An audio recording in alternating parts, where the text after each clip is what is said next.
Questão 26, desculpa. Assinar a alternativa correta. Norma penal em branco é aquela cujo preceito secundário... Não, a penal em branco é o preceito primário. Ele está incompleto e necessita de uma segunda norma para completá-lo. A norma penal em branco, definição da conduta criminosa, reclama complementação. A definição, ou seja, o primário. Nossa, está muito vago essa letra A aqui, gente. Aqui, ó. A alternativa A refere-se ao conceito de norma penal em branco ao revés. Se for ao revés, aí é o conceito secundário, que necessita de complementação. Porque a norma penal em branco em si, aqui no preceito primário, necessita de complementação por outra norma, né? Então, quando é o preceito secundário... Opa, desculpa, aqui errei.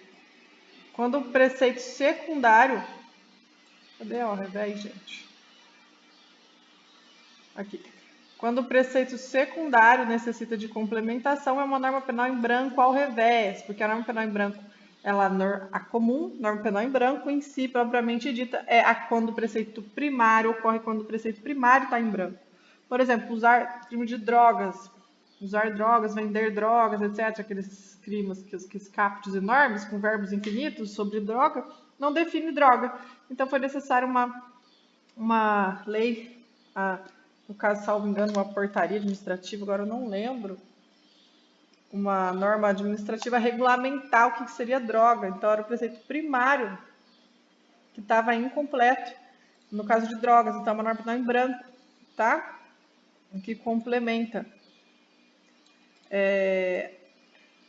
E quando o preceito secundário necessita de complementação, estamos falando de uma norma penal em branco ao revés, em que o complemento se refere não ao conceito proibitivo primário, mas em relação ao secundário, seria a norma penal em branco ao revés, sanção penal que é incompleta. Um exemplo de norma penal em branco ao revés, artigo 1º da Lei 2889/56, descreve o crime de genocídio, sendo que as penas estão descritas no Código Penal. Atenção, contudo, a alternativa, a lei descreve crime de genocídio, a lei X fala de genocídio, mas as penas não estão aqui.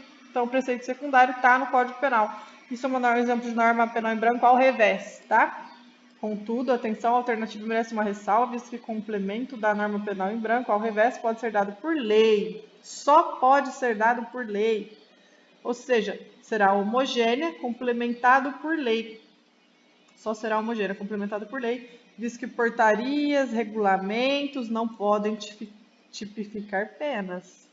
Olha que interessante isso aqui. Vamos ver se tem mais alguém falando alguma coisa da letra A. Norma penal em branco, um preceito... O que é o conceito de norma penal em branco, né? É um preceito incompleto, genérico ou indeterminado, que precisa de complementação de outras normas do preceito primário. A doutrina distingue norma penal em branco em sentido amplo e em sentido estrito, sentido lato e sentido estrito. As normas penais em branco em sentido lato são aquelas que complementam o originário da mesma fonte, da mesma norma. Nesse caso, a fonte encarregada de elaborar o complemento é a mesma fonte da norma penal em branco. Há, portanto, uma homogeneidade de fontes legislativas. As normas penais em branco, em sentido estrito, por sua vez, são aquelas cuja complementação é originária de outra instância legislativa, diversa da norma a ser complementada. Aqui, a heterogeneidade das fontes ante a diversidade legislativa. Mais alguma coisa da norma penal em branco? Eu queria um exemplo aqui, ó, da norma penal em branco, das drogas, que fala das drogas.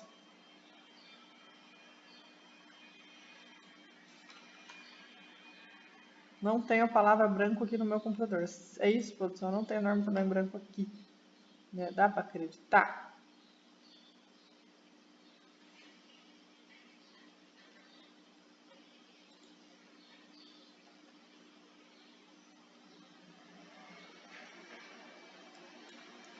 Norma penal em branco, lei de drogas, ó.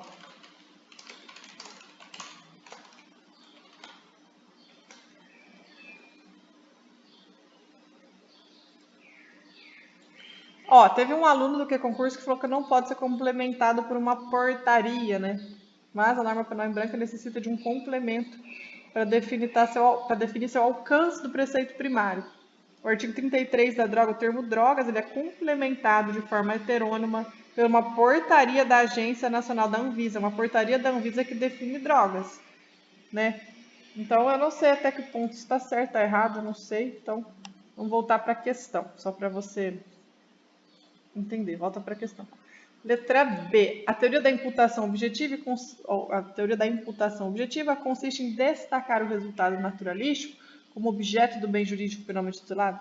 Não tem nada a ver o resultado naturalístico da teoria da imputação objetiva, mesmo que ela está falando do nexo causal, e a teoria da imputação objetiva ela é uma ampliação da sine qua non da causalidade adequada que limita o regresso infinito do dolo e a culpa através da criação de um risco proibido, né? Então, a B está incorreta também. A função da imputação objetiva é limitar a responsabilidade penal, sendo mais correta. Teoria da não imputação objetiva somente é aplicável aos crimes materiais, nos quais pode ser produzido um resultado naturalístico. De acordo com a teoria, não basta a relação de causalidade, não basta o nexo para impor o resultado, devendo estar presente também a criação ou aumento de um risco proibido, né? A criação ou aumento de um risco, e que esse risco seja proibido, e que o risco seja realizado no resultado, tá? Letra C. Da Constituição de 88, pode-se extrair a garantia da sociedade, garantia à sociedade a aplicação do princípio da não fragmentariedade. Consiste na proteção de todos os bens jurídicos. Letra C, gente, a Constituição tem esse princípio da não fragmentariedade? Eu acho que não, né? O princípio da fragmentariedade estabelece que nem todos os ilícitos configuram infração penal, mas apenas os que atentam contra valores fundamentais para a manutenção e progresso do ser humano e da sociedade. Em resumo, todo ilícito penal será também lícito perante os demais ramos do direito. E a recíproca não é verdadeira. A fundamentação dessa C está muito fraca. Não vi mais ninguém comentando essa C. Eu tô com preguiça de ler tudo. Nossa, gente. Vamos voltar aqui para a questão.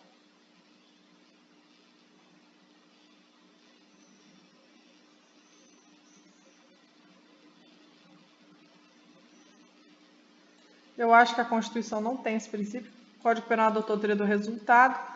Tempo é ação ou omissão independente do resultado. Lutar. Tempo, ação, lugar, ubiquidade. Tipicidade conglobante é um corretivo da tipicidade legal, posto que pode excluir do âmbito típico aquelas condutas apenas proibidas, que são aparentemente proibidas. Correta a letra E. Tipicidade penal é igual a tipicidade legal, que é a adequação à fórmula legal do tipo, mais tipicidade conglobante, que é a antinormatividade. O enunciado foi retirado ipsis literis. Tipicidade conglobante do argentino jurista Eugênio Raul Zaffaroni visa explicar a tipicidade, elemento integrante do fato típico, para o direito penal. Essa teoria basicamente entende que o Estado não pode considerar como típica uma conduta que é fomentada ou tolerada pelo Estado. Então, essa teoria basicamente da tipicidade conglobante entende que o Estado não pode considerar como típico uma conduta que é fomentada e tolerada pelo Estado. Por exemplo, passagem de avião, a pessoa pode cair de avião, ele financia o avião ou luta com Anderson Silva, ele vai considerar crime, sendo que ele passa na televisão e tal, etc. Então, a teoria da tipicidade conglobante do jurista argentino Eugênio Raul Zaffaroni visa explicar a tipicidade, que é um elemento integrante do fato típico, para o direito penal. Para essa teoria, tipicidade conglobante significa que o Estado não pode considerar como conduta típica uma conduta que o próprio Estado permite, fomenta ou tolera. Em outras palavras, o que é permitido, fomentado ou determinado por uma norma não pode estar proibido por outra. Então, em outras palavras, o que é permitido por uma não pode ser proibido por outra. Tá? O juízo de tipicidade deve ser concretizado de acordo com o sistema normativo considerado um todo, né? Se uma norma permite, fomenta ou determina uma conduta, não pode estar proibida por outra, né? Muito bem explicado, Elisângela Serena. Obrigada. Nossa, ficou muito claro, né? Quanto mais eu revejo, mais eu estudo. Ótimo, 26.